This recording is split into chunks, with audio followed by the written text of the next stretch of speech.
ആയുള്ളൂ. അതൊക്കെ എന്തിനാ ഇവിടെ പറയുന്നേ? കിടക്കട്ടെന്നേ. ഓ എങ്കിലത് അറിഞ്ഞിട്ടേ ഞങ്ങളും പോന്നുള്ളൂ. എന്നിട്ട് പിന്നീട് എന്ത് സംഭവിച്ചു? പിന്നീട് എന്താണ് ഉണ്ടായെന്ന് വെച്ചാല്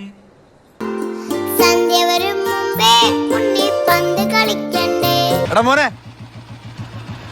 നല്ലൊരു വല വലിച്ചു കെട്ടിട്ട് കളിച്ചോ. എന്നിട്ട് അവരവിടെ? അവരോട് ഉണ്ട്. അതാ ഓർമ്മിപ്പിക്കല്ലേ പൊന്നെ. ഇങ്ങനെയാണെങ്കിൽ ഞാൻ കളിക്കല്ല, ഞാൻ നേരെ ചിറാപുഞ്ചിയിൽ പോയി മണൽ വിൽക്കാൻ പോണു. മൂടുപോയി.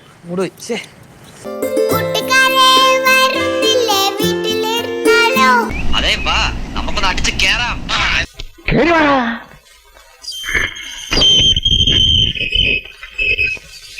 എനിക്ക് വീട്ടിലെ പോണം, എനിക്ക് വീട്ടിലെ പോണം, എനിക്ക് വീട്ടിലെ പോണം. ആ എന്നിട്ട് ഞാൻ കൊളോക്കിലായിട്ട് പറഞ്ഞതാ. എനിക്ക് എന്റെ അമ്മയെ കാണണം. അമ്മയെ കാണുന്ന എനിക്ക് എന്റെ അമ്മയെ കാണണം.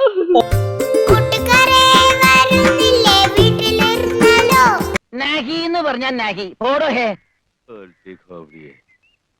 ചെല്ലടാ ചെല്ലി.